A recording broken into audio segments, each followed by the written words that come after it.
ஒருவேளை அதிமுக பலவீனமாக இருந்தாலுமே திமுக அதிமுக போட்டி அப்படின்னு உதயநிதி சொல்றாரு. அப்படியா? ரைட்டுங்க. அவர் எரவாடா ஜெயில 7 வருஷம் இருந்தவர், பெஜவாடா ஜெயில சுதந்திரத்துக்காக 10 வருஷம் இருந்தாங்க. ஏங்க இதெல்லாம் கேவலப்படுத்துறீங்க பொது வாழ்க்கையை? ஒரு அரசியல் கட்சி என்றால் அதற்குன்னு ஒரு தரம் இருக்கு. ஒரு அரசியல் கட்சிக்கு வர்றவன் அதை பொது வாழ்க்கையை வேள்வி என்று நினைத்து வருகிறவனை பத்தி கேள்வி கேளுங்க. அவன் சொன்னதை பத்தி சொல்லுங்க. பொழுதுபோக்கா யாராவது நிழல்ல வர்றவங்க கேட்கறேன். திமுகவோட இளைஞரின் செயலாளர் இருக்கட்டும் சார், அது எதா வேணாலும் இருக்கட்டும் சார். துணை முதலமைச்சர் சார் தமிழ்நாட்டோட. அதைத்தான் நான் சொல்றேன். நான் என்ன வித்தியாசமா சொன்னேன்? பொது வாழ்க்கையை வேள்வியாக நினைத்து தன்னை அழித்துக் கொண்டு பொது வாழ்க்கைக்காக வாழ்கிறவன் திமுகவில் பல பேர் இருக்கான். சாதிக் பாட்ஷான்னு ஒரு இருந்தார்ல, அவரை பத்தி எல்லாம் கேளுக்கிறேன், அவரை பத்தி எல்லாம் சொல்லுங்களேன். எல்லா இடத்துலயும் நல்லவன் இருக்கிறான், கெட்டவன் இருக்கிறான். நீங்க நல்லவர்களை பற்றியே பேசுறதே இல்லையா? ஏன் கரூர்ல சம்பவம் நடந்தாலும் முதல்ல வந்தாரு சார். சம்பவம் நடந்ததுக்கு முன்னாலே வந்துட்டாருங்க. இங்க சம்பவம் தெரிஞ்சே வந்துட்டாரு. இப்போ உங்களுக்கு தான் தெரியுது, எனக்கு தெரியல. பாருங்க, இந்த விவரம் தெரியாம தான் நானும் தமிழ்நாட்டு மக்களும் முடிச்சோம். நீங்க உண்மையை சொல்லிட்டீங்க. பெரிய மாநாடு நடக்கிற போது அந்த மாநாடு ஆரம்பிக்கிறதுக்கு முன்னாலே 10-15 ஆம்புலன்ஸ் அங்கே போய் நின்று கேள்விப்பட்டீங்களா? இந்த எளிமையான இந்த விஷயத்தை கூட மீடியாக்காரர்கள் வெளியே சொல்லலைன்னா மக்களுக்கு எப்படி விழிப்புணர்வு வரும்? அந்த ஆம்புலன்ஸ் அங்கே கொண்டு வந்து நிறுத்தினது யாரு? அதுதான் இன்னைக்கு மில்லியன் டாலர் கொஸ்டின். சிபிஐ சரியாக இந்த ஒன்றை மட்டும் விசாரிச்சாலே நீங்க சொல்ற சில பேர்லாம் ஐயோ அம்மம்மா தான். எதை வைத்துக்கொண்டு பலன் நிர்ணயிக்கிறீங்க? மக்கள் வாக்களித்தால் வெற்றி, வாக்களிக்காவிட்டால் தோல்வி. அது தலைவர்களுக்கும் பொருந்தும், கட்சிக்கும் பொருந்தும். அதை விட்டு நாங்கள் பெரிய பலசாலியா இருக்காங்க யாராவது சொன்னா அவர்களுக்கு வேற ஏதோ கோளாறுன்னு. வணக்கம், இது செய்தி மலரின் நேர்காணல் நிகழ்ச்சி. இந்த நிகழ்ச்சியில் கலந்து கொடுத்தனுடைய கருத்துக்களை தெரிவிப்பதற்காக தமிழகத்தின் மற்றும் தமிழக காங்கிரசின் மூத்த தலைவரான திருச்சி வேலுச்சாமி அவர்களை சந்திக்க வருகிறோம். வணக்கம் சார். வணக்கம் சார். 2026 தேர்தல் பற்றிய எதிர்பார்ப்புகள் எல்லாருக்குமே இருக்கு. அதுலேயும் முக்கியமான எதிர்பார்ப்புகள் கூட்டணி எப்படி அமைப்போம் எதிர்பார்ப்புகள் இன்னும் இருக்கு. பல்வேறு பேச்சுவார்த்தைகள் மேலே நடக்கிறது என்று கேள்விப்படுறோம். முதல்ல 2 கேள்வி. ஒன்று, கூட்டணிகள் இங்கு எப்படி அமையறதுக்கு வாய்ப்பு இருக்கு? இப்போ நமக்கு அதிமுக கூட்டணி ஓரளவுக்கு வெளியில் தெரியுது, அதிமுக கூட்டணி தெரியுது, ஒரு 2 பேர் இன்னும் நிலைமை சொல்லாமல் இருக்காங்க. ஆனால் காங்கிரஸ் எந்த பக்கம் போக போகுது அப்படின்ற ஒரு பேச்சாவே இருக்கு. இது முதல்ல எப்படி இருக்கும்? இன்னொன்று, காங்கிரஸில் உள்ள தொண்டர்களுடைய மனப்பான்மை யாருடன் சேர்வதாக இருக்கும்? அது உங்க கேள்வி இப்போதான் கொஞ்சம் நியாயமாக கேட்குறீங்கன்னு நினைக்கிறேன். முன்னாலாம் வேற மாதிரி கேட்டுட்டு இருந்தீங்க, இப்போ எந்த பக்கம் போக போகுது காங்கிரஸ்ன்னு கேட்குறீங்க. நான் யூகத்தின் மேலாக சொல்ல நான் விரும்பலை. கட்சியினுடைய தலைமை தான் அந்த முடிவு எடுக்கும். நானோ அல்லது தமிழ்நாட்டில் இருக்க கட்சிக்காரோ இல்லை. எங்களுடைய கருத்துக்களை தலைமைக்கு சொல்லுவோம், அவர்கள் முடிவெடுப்பாங்க. இதுவரை முடிவு எடுக்கப்படவில்லை என்பதே ஊடகங்களாக இப்போ தான் நீங்கள் முதல்ல சொல்கிறீங்கன்னு நினைக்கிறேன். இதுக்கு முன்னால் மற்றவங்களாம் வேறு மாதிரி சொல்லிட்டு இருந்தாங்க. ஆனால் தொண்டருடைய உணர்வு எப்படி இருக்கிறது என்பதற்கு இது ஒரு நாளில் நடந்தது நீங்கள் நினைக்க வேண்டாம். இந்த 4 ஆண்டுகள் 4.5 ஆண்டுகளில் நீங்கள் ஒரு சின்ன உதாரணம் சொல்கிறேன், ரொம்ப டீப்பாக போக முடியல. உள்ளாட்சி தேர்தல்கள் நடக்கிற போது நான் ஏற்கனவே பல சொல்லியிருந்தாலும் முனிசிபாலிட்டியில் 5 முனிசிபாலிட்டி, அதாவது 5 நகராட்சிகள் சேர்மன் காங்கிரஸுக்கு கொடுப்பதுன்னு ஒப்பந்தமே போடப்பட்டது. எங்கே கொடுத்தாங்க யோசிச்சு பாருங்க. ஒப்பந்தம் போடப்பட்ட ஒப்பந்தத்தை கூட நடைமுறைப்படுத்தலை. அது இல்லாமல் யாராவது ஒருத்தர் 2 பேர் இருந்தாலும் அவர்களை அவமானப்படுத்துவது, அவமானப்படுத்தி கடைசியில் அவங்களை நெருக்கடி கொடுத்து கட்சியிலே சேர்ப்பது. இப்போ லேட்டஸ்டாக ஒரு 10-15 நாளைக்கு முன்னால் கூட நாகப்பட்டினத்தில் அங்கே 3 கவுன்சிலர் இருந்தாங்க காங்கிரஸுக்கு. அந்த 3 பேரையும் நெருக்கடி கொடுத்து திமுகவில் சேர்த்துருக்காங்க. ஏன்? தமிழ்நாடு காங்கிரஸ் கட்சியுடைய தலைவராக இருக்கக்கூடிய செல்வ பெருந்தகருடைய சொந்த தொகுதியிலேயே 150 காங்கிரஸார் திமுகவில் சேர்ந்தார்கள் என்று குரூப் போட்டோ கொஞ்ச நாளைக்கு முன்னாடி வந்துச்சு இல்லைங்களா, தாமோ அன்பரசு. இதெல்லாம் எப்படின்னு கேட்டால், மேலோட்டமாக பார்க்கிற போது ஆதரிக்கிறோம் அப்படின்னு காட்டினாலும் கீழே இருக்கக்கூடிய தொண்டர்கள் அந்தந்த மட்டத்தில் அவர்கள் அவமானப்பட்டார்கள் இல்லையா? அந்த அவமானத்தினுடைய விளைவுதான் மரியாதை குறைவாக இருக்கிறது. இந்த இடம் வேண்டாம் என்கின்ற இடத்திற்கு அந்த பாதிக்கப்பட்டவர்களாக வந்திருக்காங்க. ஆதாயம் பெற்ற விரல் விட்டு சில பேருக்கு அது வர்றதுக்கு வாய்ப்பு இல்லை. ஏன்னா அவங்களுக்கு அந்த பிரச்சனை இல்லை. இதுதான் இருக்கிற நிலைமை. இல்லை, அவங்க என்ன சொல்கிறாங்கன்னா, காங்கிரஸில் இருக்கக்கூடிய நிர்வாகிகள் பாதி பேருக்கு மேலே திமுகவோட இருக்கணும் அப்படின்னு நினைக்கிறாங்க. ஒரு சிலர் தான் இந்த கூட்டணி மாறும்னு நினைக்கிறாங்க அப்படின்னு குறிப்பிட்டு ஒரு சில பேரை சொல்கிறாங்க. யார் சொல்கிறா? செல்வ பெருந்தகை சார் தான் சார் சொல்கிறேன். நான் நாகரிகமாக சொன்னேன், நீங்கள் விளக்கமாக சொல்ல வைக்கிறீங்க. நான் முன்னாலே சொல்லிட்டேன், நீங்கள் பேரெல்லாம் சொல்ல வேணாம். ஆதாயம் அடைந்த சில பேரை தவிர நான் முன்னாலே ஒன்று சொன்னேன்ல, அவருடைய சொந்த தொகுதிக்குள்ளேங்க 150 பேரை இப்ப சேர்த்தாங்க இல்லையா, அதுக்கு அவர் கோபம் வந்திருக்குமே வேணாமா? கரூரை கூட சேர்த்தாங்கல்ல ஜோதி. சார், நீங்க கேட்டதுக்காக அவர் தொகுதியில நான் சொல்றேன். அவர் தொகுதிக்குள்ளே ஒரு கோயிலுடைய கும்பாபிஷேகம் நடக்குது. அந்த கும்பாபிஷேகத்துக்கு மேல உள்ள விடலையே. எவ்வளவு வருத்தம் இருந்திருக்கு. அவருடைய துன்பம் துயரம் அதை என்னால் புரிந்து கொள்ள முடியும் சக மனிதனா. அது அவருக்கு இருக்கிற வருத்தத்தை அவரால் பேச முடியல. அவருக்கு வேற நான் பேசுறேன் எடுத்துங்க. அது ஏதோ தவறித்தான் நடந்து போச்சுன்னா எல்லாருக்கும் தெரிஞ்சு போச்சு இல்ல. அந்த தவறை செய்த அதிகாரி மீது இன்று வரை இந்த அரசாங்கம் நடவடிக்கை எடுத்திருக்கா? ஆக அரசாங்கத்திற்கு தெரியாமல் தவறு நடந்தால் அவங்க நடவடிக்கை எடுத்திருப்பாங்க. அது அவர்களுக்கு தெரிந்தே நடந்தால்தான் நடவடிக்கை எடுக்கல. இதுதான் யதார்த்தம். இதை நீங்க புரிஞ்சு கொண்டா போதும். சில விரலிட்டு என்ற சில பேர்னு ஒரு பக்கம் சொல்றீங்க, பெரும்பான்மை தொண்டர்கள் முதல்ல சொல்றீங்க. ரெண்டுல ஏதாவது ஒண்ணுதான் உண்மையா இருக்கு. தொண்டர்கள் வேற, நிர்வாகிகள் வேற. அப்படிங்களா? எனக்கு அது தெரியாதுங்க. இல்ல, தொண்டர்களுடைய உணர்வுக்கு மதிப்பு இருக்கு. ஆமா, தொண்டர் சார். தலைமை காங்கிரஸ் கட்சியில தலைவரா இருந்தாலும் தலைமை தொண்டன் அப்படித்தான் தலைவர்களா இது இருந்தவங்களாம் நினைச்சிருக்காங்க. நாங்கள்லாம் இன்னும் மனதில் வைத்து போற்றுகின்ற தலைவர் காமராஜ் என்றைக்குமே தன்னை தலைவராக ஏற்றுக்கொண்டது, தலைமை தொண்டனாகவே வாழ்ந்து அவர் அறிந்தார். அவர் ஈர்ப்பு இருக்கக்கூடிய எங்களுக்கும் நாங்களும் அதே சிந்தனையில் தான் இருக்கோம். இப்போ திமுகவில் இருக்கக்கூடிய ஒரு சில நிபர்கள், பேச்சாளர்கள் மற்றும் முக்கிய நபர்கள் எல்லாருமே ஒரு கருத்துக்களை ஒவ்வொன்றா சொல்ல ஆரம்பிச்சிருக்காங்க. குறிப்பாக நேற்று கூட தளபதி அவர்கள், மதுரை தளபதி அவர்கள் சொல்லும்போது ஒரு கருத்து சொல்லியிருக்காரு. ஒரு தொகுதிக்கு 3000-4000 ஓட்டு தான் மொத்தமே காங்கிரஸ் இருக்கு. நம்ம எதுக்கு அவங்களுக்கு தேவையில்லை ஆட்சி அதிகாரத்தில் இந்த பங்குன்ற வார்த்தையே தேவையில்லாத வார்த்தை. அவங்க ஒரு எக்ஸ்ட்ரா லக்கேஜ் அப்படின்ற மாதிரி ஒரு வார்த்தைகளை சொல்றாங்க. நல்லா சொல்லியிருக்காருங்க. அவருக்கு நான் நன்றி தான் சொல்லுவேன். உண்மையை சொல்லியிருக்கிறாரு. உங்களுக்கு புரியல, நான் என்ன பண்ணுவேன்? அந்த கட்சியினுடைய பொதுச் செயலாளர் யாருங்க? திமுக பொதுச் செயலாளர் துரைமுருகன். அவர் எத்தனை ஓட்டுல ஜெயிச்சார் போன தடவை? 776 ஓட்டுல. 650 ஓட்டுல 726. சரி, 720 750 கூட வச்சுங்க. அவர் சொல்றது 3000-4000 ஓட்டு காங்கிரஸ் ஓட்டு இருக்குன்னு சொல்றாருல, இது இல்லைன்னு தோத்தால போயிருக்கும். அது அவரே ஒத்துக்கிறார். அவர் ஏன் சொல்றாருங்கிறது இது அவருக்கு புரியாமல் சொல்லலாம்னு நினைக்கல. எனக்கு தளபதியும் நன்றாக புரிகிறது. அவர் இப்படி பேசுவதற்கு காரணம் அரசியல் ரீதியாக பேசுறாரு நான் எடுத்துக்கல. தான் விசுவாசமாக இருப்பதை போல தலைமையிடம் காட்டிக்கொள்வதற்கு பேசுறார். ஏன்னா கடந்த காலத்தில் அவர் தளபதியாக இருந்தது வேற ஒருத்தர்கிட்ட, அதுக்கப்புறம் ஷிஃப்ட் மாறிங்க வந்திருக்கிறதுனால இப்போ தேர்தல் நேரம் தன்னுடைய விசுவாசத்தை காட்டுவதை போல பேசியிருக்கிறார்.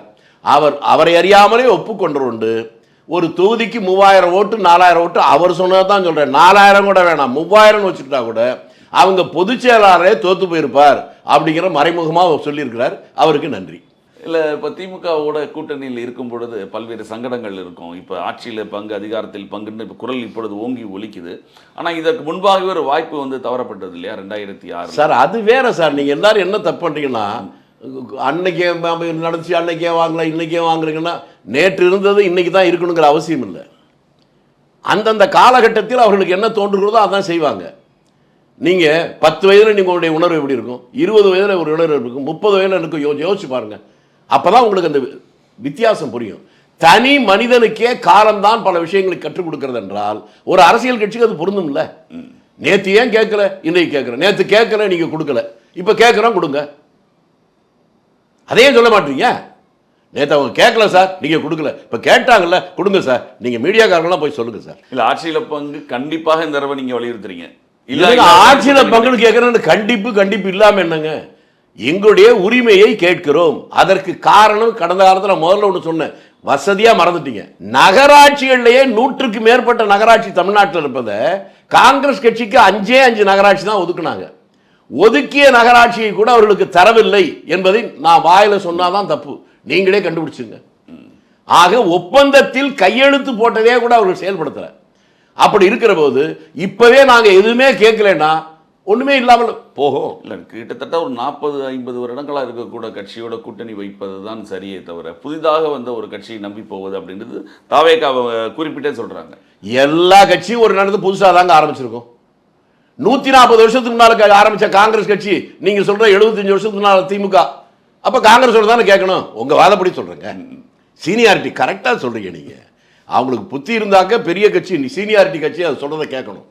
வாழ்த்துக்கள். உங்களுடைய கோரிக்கை திமுக அளவுக்கு காங்கிரஸ் பலமா இன்னைக்கு இல்லையே.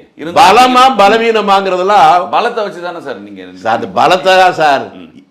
ஒரே கட்சி ஒரு தேர்தல் பெரிய பல முறை சொல்லிட்டாங்க. ஒரே திமுக தானே, ஒரே தலைவர் தானே, ஒரே கொள்கை தானே, ஒரே செயல்பாடு தானே, ஒரே பலம் தானே. 71 183 இடம் ஜெயிச்சது, 91 ஒரே ஒரு சீட் தானே ஜெயிச்சது. எதை வைத்துக்கொண்டு பலன் நிர்ணயிக்கிறீங்க? மக்கள் வாக்களித்தால் வெற்றி, வாக்களிக்காவிட்டால் தோல்வி. அது தலைவர்களுக்கும் பொருந்தும், கட்சிக்கும் பொருந்தும். அதை விட்டு நாங்கள் பெரிய பலசாலியா இருக்காங்க யாராவது சொன்னா அவர்களுக்கு வேற ஏதோ கோளாறுன்னு அர்த்தம். அடிப்படையான எந்த வித கட்டமைப்பும் கிடையாது தாவேகாவுக்கு. அதை நம்பி போறது சரியா அப்படின்ற ஒரு கேள்வி. இப்போ நான் எப்போ சொன்னேன் உங்ககிட்ட, நான் ஒண்ணுமே சொல்ல, நீங்களே தான் சொல்றீங்க. கட்டமைப்பு இருக்கா, கட்டமைப்பு இருந்தால் தான் ஜெயிக்கும்னு நினைச்சீங்கன்னா அரசியல் பாடம் நீங்கள் முழுமையாக கற்றுக்கொள்ளவில்லை என்பதான் நான் சொல்லுவேன். நீங்க தமிழ்நாட்டில் ஒரு உதாரணம் சொல்றேங்க. கடந்த அந்த காலத்துல பெருசா இருக்கு. முத 52 தேர்தலையே இந்தியாவிலே ஒரு வேட்பாளர் நோட்டீஸே பிளேன்ல போட்டார். அது தமிழ்நாட்டில் தான் உங்களுக்கு தெரியுமா? திண்டிவனம் பாராளுமன்றத்தில் கோயங்கா. அவரை சொன்ன உடனே எதிர்த்து நிற்க யாருமே தயாரா இல்லை. கூட்டம் போட்டு பேசுறாங்க, யாராவது போடணுமேனு. அப்போ ஒரு ஆளு சைக்கிள் கூட அவர் கிடையாது. அவர் கல்யாணம் பண்ணிட்டு மாமனார் வந்து திருச்சியில் பொன்மலையில் ஒர்க் ஷாப்பில் வேலை பார்க்குறாரு. அங்கிருந்தவர் கொஞ்சம் தமிழ் படித்தவர். அவர் வேடிக்கை பார்க்க நின்றுட்டு இருக்கிறாரு. என்ன பண்ணுறது தெரியாமல் பக்கத்தில் இருக்க நண்பர், இந்த இவர் தமிழில் நல்லா பேசுவாருங்க, இவரை நிற்க வைக்கலான்றாங்க. தம்பி நீ நிற்கிறியா? அவர் ஒன்றும் முடியாமல் அதுவும் அந்த எண்ணத்திலே இல்லை, தலையை ஆட்டுறார். அவர் அறிவிச்சாங்க. நோட்டீஸே விமானத்தில் போட்ட கோயங்கா எவ்வளோ பெரிய மனுஷன், எவ்வளோ பெரிய ஊடக பலம் இருந்துச்சு. அவர் தோற்றார்.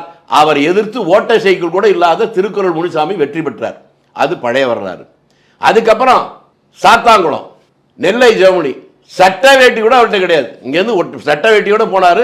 அந்த ஒரு மாசமும் அங்கே போகும்போது ஒவ்வொரு நாளும் அங்கே இருக்கிறவங்க சட்ட வேட்டி வாங்கி கொடுத்தா மாற்றிக்கிட்டாரு. எங்கே போகிறாரோ அங்கே யாராவது ஒருத்தர் வீட்டில் சாப்பிட்டாரு. இப்படி தான் அவரை எதிர்த்து போட்டியிட்டவர் ஆதித்தனார். மிகப்பெரிய படிப்பாளி, மிகப்பெரிய நிறுவனத்துக்கு சொந்தக்காரர், மிகப்பெரிய கோடீஸ்வரர். அவர் தோற்றார். பாக்கெட்டில் 10 பைசா இல்லாத ஜெர்மனி ஜெயித்தார். அதனால கட்டமைப்பு இதெல்லாம் வந்து உண்மை போல தோற்றம் அளிக்கிற ஒரு பொய் தோற்றம், மாயத்தோற்றம். இங்கு திமுகவுக்கும் அதிமுகவுக்கும் தான் போட்டி, மற்றபடி புதிதாக எந்த கட்சியுமே கிடையாது அப்படின்னு உதயநிதி சொல்றாரு. ஆமா, ஒருவேளை அதிமுக பலவீனமாக இருந்தாலுமே திமுக அதிமுக போட்டி. அப்படியா? ரைட்டுங்க. அவர் வந்து எரவாடா ஜெயில 7 வருஷம் இருந்தவர், பெஜவாடா ஜெயில சுதந்திரத்துக்காக 10 வருஷம் இருந்தாருங்க. ஏங்க இதெல்லாம் கேவலப்படுத்துறீங்க பொது வாழ்க்கையை? ஒரு அரசியல் கட்சி என்றால் அதற்குன்னு ஒரு தரம் இருக்கு. ஒரு அரசியல் கட்சிக்கு வர்றவன் அதை பொது வாழ்க்கையை வேள்வி என்று நினைத்து வருகிறவனை பத்தி கேள்வி கேளுங்க. அவன் சொன்னதை பத்தி சொல்லுங்க. பொழுதுபோக்கா யாராவது நிழல்ல வர்றவங்க கேட்க. திமுகவோட இளைஞரின் செயலாளர் இருக்கட்டும் சார், அது எதா வேணாலும் இருக்கட்டும் சார். துணை முதலமைச்சர் சார் தமிழ்நாட்டோட. அதைத்தான் நான் சொல்றேன். நான் என்ன வித்தியாசமா சொன்னேன்? பொது வாழ்க்கையை வேள்வியாக நினைத்து தன்னை அழித்துக் கொண்டு பொது வாழ்க்கைக்காக வாழ்கிறவன் திமுகவில் பல பேர் இருக்கான். சாதிக் பாட்ஷான்னு ஒரு மந்திரி இருந்தார்ல, அவரை பத்தியெல்லாம் கேளுங்களேன், அவரை பத்தியெல்லாம் சொல்லுங்களேன். எல்லா இடத்துலையும் நல்லவன் இருக்கிறான், கெட்டவன் இருக்கிறான். நீங்க நல்லவர்களை பற்றியே பேசுறதே இல்லையா? ஏன் ஏதாவது சத்தியம் பண்ணிட்டு வந்திருக்கீங்களா சார்? பொதுமக்களுக்கு ஒரு வீரனை போற்றுங்கள், மீண்டும் ஒரு வீரன் தோன்றுவான். ஒரு தியாகியை போற்றுங்கள், மீண்டும் ஒரு தியாகி தோன்றுவான். அதை போல எல்லா கட்சியில் இருக்கிற நல்லவர்களுக்கு நீங்கள் விளம்பரம் கொடுக்க ஆரம்பித்தாலே பொது வாழ்க்கையில் ஒரு மாற்றம் வரும் என்கின்ற நம்பிக்கையோடு ஊடகங்கள் செய்தாலே தமிழ்நாடே மாறிடும்.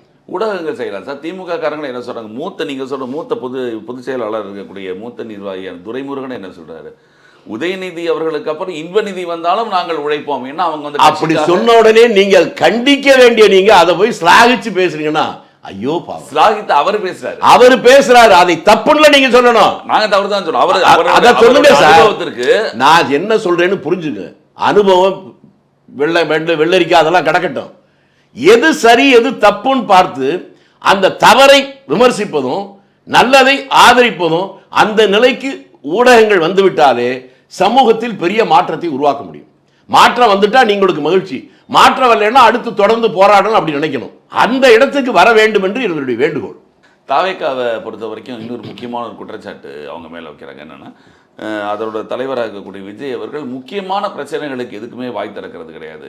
அவர் வந்து பனையூர்லேயே செட்டில் ஆகிட்டாரு. அவர் எப்படி பொதுவெளிக்கு வந்து ஒரு ஆளை அரசியல் செய்ய முடியும்ன்ற கேள்விகள் இவங்க திமுகலேருந்து வைக்கிறாங்க. திமுக யார் வைக்கிறா? திமுகலேருந்து செந்தில் பாலாஜி சொல்றாரு. ஓஸ் அடே அப்பா, அவர் எவ்வளவு பெரிய தியாகி. கரூர்ல சம்பவம் நடந்தா முதல்ல வந்தார்ல சார். சம்பவம் நடந்ததுக்கு முன்னாலே வந்துட்டாருங்க. இங்க சம்பவம் தெரிஞ்சே வந்துட்டாருன்றீங்க. இப்ப உங்களுக்கு தான் தெரியுது, எனக்கு தெரியல. பாருங்க, இந்த விவரம் தெரியாம தான் நானும் தமிழ்நாட்டு மக்களும் முடிச்சோம். நீங்க உண்மையை சொல்லிட்டீங்க. இது எப்படி சார்? நான் உங்களை பார்த்து ஒரு கேள்வி கேட்கிறேன். அந்த கேட்டதுனால இப்ப நான் சொல்றேன். நான் வந்து ஒரு 55 ஆண்டுகளுக்கு மேல முழு நேரம் அரசியல் இருக்கிறேன். நானே பல மாநாடுகளே நடத்தியிருக்கேன். தமிழ்நாட்டில் நான் போகாத ஊர் கிடையாது. சின்ன கூட்டமும் பேசியிருக்கேன், பெரிய கூட்டமும் பேசியிருக்கேன். மாநாடு கூட, பெரிய மாநாடு நடக்கிற போது அந்த மாநாடு ஆரம்பிக்கிறதுக்கு முன்னாலே 10-15 ஆம்புலன்ஸ் அங்கே போய் நின்று கேள்விப்பட்டீங்களா? இந்த எளிமையான இந்த விஷயத்தை கூட மீடியாக்காரர்கள் வெளியே சொல்லலைன்னா மக்களுக்கு எப்படி விழிப்புணர்வு வரும்? அந்த ஆம்புலன்ஸ் அங்கே கொண்டு வந்து நிறுத்தினது யாரு? அதுதான் இன்னைக்கு மில்லியன் டாலர் கொஸ்டின். சிபிஐ சரியாக இந்த ஒன்றை மட்டும் விசாரிச்சாலே நீங்க சொல்ற சில பேர்லாம் ஐயோ அம்மம்மா தான். உதவி செய்ய வந்தது ஆம்புலன்ஸ், அதை கொண்டு வந்தது யாருன்னு கேட்கிறேன். அதாவது அவங்க என்ன சொல்றாங்கன்னா, இந்த கேள்விக்கு என்ன கேட்டாங்கன்னா பதில் சொல்றாருன்னா, அவர் ஒரு அறக்கட்டளை மாதிரி வச்சிருக்காரு, அவருடைய பேர் போட்டு தானே வரும். உடனே ஒரு சிக்கல்னா அவர் கரூர்லேயே இருக்காரு. கரூர்ன்றது சின்ன ஒரு இடம், அது கரூர்ல உடனே வந்துட்டாரு. கரூர் அந்த ஊரை பத்தி உங்களுக்கு ஏதாவது தெரியுமா? கரூர் தெரியும். என்ன தெரியும்? இல்ல கரூர் அந்த இடத்து பக்கத்திலே அவர் ஆபீஸ் அங்க இருந்து பக்கத்துல தான். சும்மா ஏன் சார் உளறீங்க? அவங்க சொன்னது அதான் சார். அவர் சொல்றது எனக்கு தெரியும். அந்த ஊரை பத்தி, அந்த பையன் பிறக்கிறதுக்கு முன்னால இருந்து அந்த ஊரை பத்தி எனக்கு தெரியும். அது கண்டிப்பா தெரியும். அந்த ஊர்ல இருக்க ஒவ்வொரு ஊருக்கும் கிராமத்துக்கு நான் போயிருக்கேன். அந்த ஊர்ல எப்படிப்பட்ட அரசியல்வாதிகள் தெரியுமா உங்களுக்கு? கரூருக்கு பக்கத்தில் இருக்க அரவக்குறிச்சியில சதாசிவன் ஒருத்தர் எம்எல்ஏ, 3 முறை எம்எல்ஏ. 3வது முறை எம்எல்ஏ இருக்கிற போது கூட இந்த கதர் துணியில பனியன் ஒன்று வரும், அந்த பனியனும் வேட்டியும் கட்டிட்டு ஒரு சைக்கிள்லேயே கிராமத்துக்கு போவார். அப்படி எளிமையாய் நேர்மையாய் ஒழுக்கமாய் வாழ்ந்த அவர்கள், அந்த மண்ணில வாழ்ந்த அவர்களா இருக்கிறாங்க. அந்த ஊர்ல தான் நேதாஜியுடைய உதவியாளர் அந்த கலீலுர் ரஹ்மான் அந்த ஊர்ல பிறந்து வளர்ந்தவன். அதே ஊர்ல TM நல்லசாமி கவுண்டர்னு ஒரு மிகப்பெரிய ஆளுமை மிக்க ஒருத்தர். இப்படி அந்த மாதிரி நிறைய பேர் இருக்காங்க. இன்னொன்னு சொன்னா உங்களுக்கு அதிர்ச்சியா இருக்கும். இந்திய நாட்டுடைய சுதந்திர போராட்டம் உச்சகட்டத்தில் இருக்கிற போது தனிநபர் சத்தியாகிரகத்துக்கு அறிவிக்கிறார் காந்தி, செய்து முடி அல்லது செத்து மடின்னு. நாட்டில் எத்தனையோ இடங்கள்ல கணவனும் மனைவியும் போயிருக்கிறாங்க. ஆனா அந்த ஊர்ல மட்டும்தான் ஒரு வித்தியாசம். கணவனும் மனைவியுமாக அதுல அடிபட்டு சிறைக்கு போனாங்க. அது முக்கியம் இல்லை, அவர்களுக்கு திருமணமாகி ஓராண்டு கூட முடியல. அந்த மனைவி 5 மாத கர்ப்பிணி. இப்படிப்பட்ட தியாகிகள் பிறந்த மண்ணால அந்த மாதிரி ஆட்களை விட்டுட்டு நீங்க ஏன் கண்டவங்களை பத்தியெல்லாம் பேசி தமிழ்நாட்டை கேவலப்படுத்துற மாதிரி கரூரையும் கேவலப்படுத்தாதீங்க. இன்னொன்று, அதாவது விஜயை பற்றி சொல்லும் பொழுது இன்னொன்று என்ன, அவர்கள் ஊழலை ஒழிக்கணும்னு சொல்கிறாங்க தாவேக்காலேருந்து. ஆனால் செங்கோட்டையன், JCD பிரபாகர் போகிற அதிமுகவிலிருந்து வந்தவங்களெல்லாம் கூட வச்சுருக்காங்க. இவங்க மேலே ஊழல் குற்றச்சாட்டுகள் வழக்குகள்லாம் இருக்குது. அப்படிங்கும் பொழுது இவர்கள் மேலே அந்த கரை இவர்கள் படியாதா அப்படின்ற ஒரு கேள்வி. இப்போ செங்கோட்டை மேலே இருக்க எத்தனை கேஸ் இருக்கு சொல்லுங்க? இப்போ கேஸில் இல்லை, இருந்தது. JCD பிரபாகர் மேலே எத்தனை கேஸ் இருக்கு? அதை தாண்டி இப்போ சரி, நான் உங்களை இப்படி கேட்போம். இப்போ திமுக அமைச்சரவையிலேயே அவர்கள் கடந்த காலத்தில் மிக மோசமான ஊழல் ஆட்சி ஜெயலலிதா ஆட்சின்னு சொன்னாங்களா? அந்த ஜெயலலிதா அமைச்சர்கள் இருந்தவங்களே ஒரு 7 பேர் மந்திரியா இருக்காங்கல்ல, 12-10 பேர். என்னங்க நான் தெளிவா இவ்வளவு நல்லா சொல்றீங்க, ஆனா தெரியாத மாதிரி பேசுறீங்க. அவங்கெல்லாம் வச்சிருக்கிறது கரை இல்லையா? கரூர்ல இங்க இருக்கிற முதலமைச்சர் பகிரங்கமா 5 வருஷத்துக்கு முன்னாடி என்ன பேசினார்? எனக்கு தெரிந்து தமிழக வரலாறுலேயே இப்படிப்பட்ட ஊழல் பேருவடி ஒரு அரசியல் கட்சி இருந்ததில்லை, இந்த ஊரையே கொள்ளையடிச்சுட்டு இருக்கிறாரு, அவர் மீது நாங்க ஆட்சிக்கு வந்தா நடவடிக்கை எடுப்போம் பேசினாரா?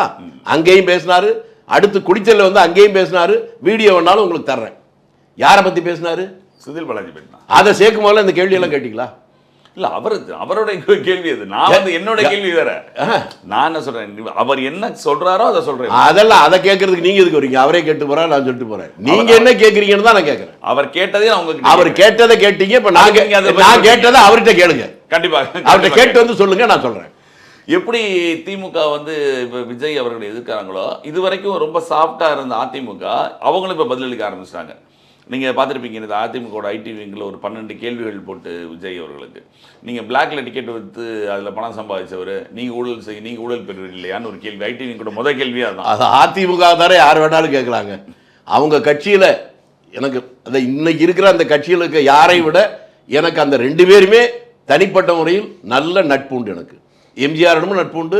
இன்னும் சொல்ல போனால் எம்ஜிஆர் முதலமைச்சராக வந்தோடனே முதல் முறையாக திருச்சிக்கு வரும்போது என்னதான் பார்த்தார். அவரை பார்க்கறதுக்கு ஆயிரக்கணக்கான பேர் இருந்தாங்க. ஆனால் என்னை பார்க்க அவர் விரும்பி என்னை வந்து காலைல 4:30 மணிக்கெல்லாம் தங்கியிருந்த லாட்ஜில் தடுப்பி கூப்பிட்டு போனாங்க. எனக்கு அவரையும் தெரியும்.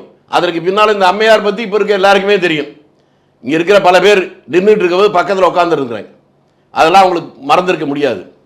அவர்களும் சினிமா நடிகர்களாக தான் இருந்தவங்க. அந்த படமெல்லாம் நடித்து முடிச்ச உடனே அதோட முடிஞ்சு போச்சா? திரும்பி எக்ஸ்ட்ரா டிக்கெட்டு காசு கூட கொடுத்து விற்றதுக்கெல்லாம் அவங்க பொறுப்புன்றாங்களா? இதுக்கு இவர் பொறுப்புன்னா அதுக்கு அவங்க பொறுப்பு தானே. அதே இவங்க சொல்கிறாங்கன்னு அர்த்தமா? என்ன சொல்றீங்க? சொல்றது புரியல சார். இல்ல அவருக்கு டிடி தினகரன் ஒரு கேள்வி கேட்கிறாரு. அதைத்தான் சார் நானும் கேட்கிறேன். இந்த நியாயம் அதுக்கும் பொருந்துமா பொருந்தாதான்னு கேட்கிறேன். கண்டிப்பா அதல்ல. ஒரு படத்தை எடுக்கிறவங்க நடிக்கிறவங்க அதுக்கு எல்லாத்துக்கும் அவர் பொறுப்பா இருக்க முடியாது. அந்த படம் எங்கேயாவது ஒரு இடத்துல சினிமா ஓடும்போது ஒரு சினிமா தேட்டர் இடிஞ்சு விழுந்து 2 பேர் செத்தா கூட அந்த நடிகர் காரணமா? ப்ரொடியூசர் அதை விற்கிறாங்க, வாங்குறவங்க அங்கே விற்கிறாங்க. அதை போய் இவர் தலைமையில் நீங்க எப்படி கட்டுவீங்க? அதை இவர்கள் சொன்னால் அது அவர்களுக்கே அவமானப்படுத்திக் கொள்கிற விதமாக அமையும். நண்பர்கள் கொஞ்சம் புரிந்து கொண்டு ஐடிவிங்கில் செயல்படுவது நல்லது. டிடிவி தினகரன் இன்னொரு வார்த்தையை சொல்றாரு, அண்ணா பெயரையும் எம்ஜிஆர் பெயரையும் உபயோகிக்க கூடாது இவங்க. இவர் தான் வச்சுக்கணுமா? ஏன்னா நாங்கள் புரட்சி தலைவர் வளர்த்தவர்கள். நாங்கள் யாரு? டிடிவி எப்போங்க வளர்த்தாரு?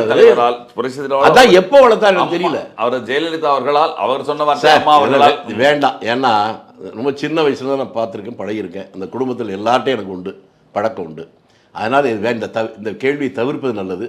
அவர் இப்படியெல்லாம் பேசாமல் இருப்பது அவருக்கு நல்லது, அந்த குடும்பத்துக்கு நல்லது. தாவேக்காவை பொறுத்த வரைக்கும் நான் சொன்ன மாதிரி இந்த புதியவர்கள் நிறைய இருக்கிறதுனால, அனுபவம் இல்லாமல் இருக்கும் அந்த காரணத்தினால தேர்தலில் அவங்களுக்கு பல்வேறு சிக்கல்கள் வரக்கூடும். 234 தொகுதியிலையும் நிப்பாட்டுற ஒரு நீங்களே பார்த்துருப்பீங்கன்னு நினைக்கிறேன். சில பேருடைய பேச்சை நீங்கள் காணொலியில் பார்த்துருப்பீங்க, டிவியில் பார்த்துருப்பீங்க. அவங்களுக்கு கேண்டிடேட் போடுறதுக்கு ஆள் கிடையாது. இருக்கா இல்லையான்னு உங்களுக்கு எப்படி சார் தெரியும்?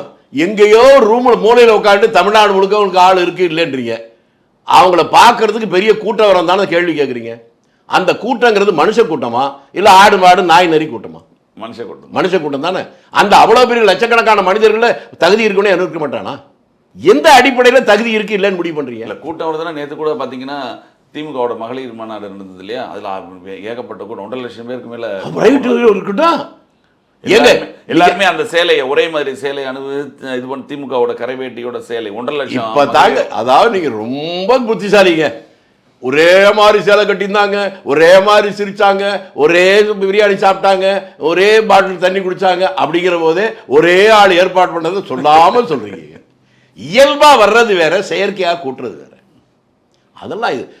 அதாவதுங்க, புதிதாக அந்த கட்சி ஆரம்பித்தாலும் அவர்கள் பலமாக இருக்கிற ஒரே காரணத்தால் தான் மற்றவர்கள் விமர்சிக்கிறாங்க. ஒன்று. ரெண்டாவது, நீங்க கேள்வி கேட்கிற போது சும்மா நாட்டில் 1000 கட்சி உருவாகுது, அதை பத்திலாம் கேட்கல. இவங்களை கேட்குறீங்கன்னா அந்த கேள்வியின் அடிப்படையிலேயே அவர்கள் பலமாக இருக்கிறார்கள் என்கின்ற துணி உங்கள்கிட்ட இருக்குன்னு அர்த்தம். அதனால அதை விட்டுருங்க. தகுதி இருக்கா? ஏங்க முன்னனுபவம் இருக்கா? நீங்க கல்யாணம் ஆச்சுல, பொண்ணு கேட்டு போயிருப்பீங்க, உங்களுக்கு குடும்பத்தை முன்னறிவு இருக்குன்னு கேட்டாங்களா? அந்த கேள்வி அது அதுக்கும் அந்த மாதிரி கேள்விகளுக்கும் ஒரு கட்சி இப்படி கேட்டாதான் உங்களுக்கும் புரியும், இந்த கேள்வி கேட்கறவங்களுக்கும் புரியும். நான் கேட்கிறேன், யாரும் எந்த அனுபவத்தோட வர்றதில்லை சார். அவர்களுக்கு தானா வந்துடும். தானா எவனும் விழமாட்டான், தடிக்கி விழாமல் எழமாட்டான், போனா எவனும் வரமாட்டான், மேல போனா எவனும் வரமாட்டான். பட்டுக்கோட்டை கல்யாண சுந்தரம் எழுதிய கடைசி பாடல் அது. 60 ஆண்டு கால திராவிட இயக்கத்தை எதிர்ப்பதற்கு இவர்களுக்கெல்லாம் என்ன தகுதி இருக்குன்னு கேட்கிறாங்க. அப்ப அதான் முதல்ல நான் கேட்டேன்ல, 140 ஆண்டுகள் பழமையான காங்கிரஸ் இயக்கத்தை எதிர்ப்பதற்கு திமுக என்ன தகுதி இருக்குன்னு அந்த கேள்வியிலே உள்ள இருக்கு. அதான சொல்ல வர்றீங்க. கரெக்ட். மிக்க நன்றி சார். 2026 தேர்தல் கூட்டணிகள் எப்படி இருக்கும்? காங்கிரஸ் கட்சி உடைய என்னென்ன விதங்களில் நீங்கள் செயல்படுகிறீர்கள்? திமுகவை பற்றி உங்களுடைய பல்வேறு கருத்துக்கள் மற்றும் தாவேகாவுடைய எதிர்காலம், இவற்றை பற்றி விளக்கி கூறியதுக்கு மிக்க நன்றி. நிகழ்ச்சியில் வந்து கலந்து கொண்டு தங்கள் மேலான கருத்துக்களை தெரிவித்ததுக்கு நன்றி சார். நன்றி.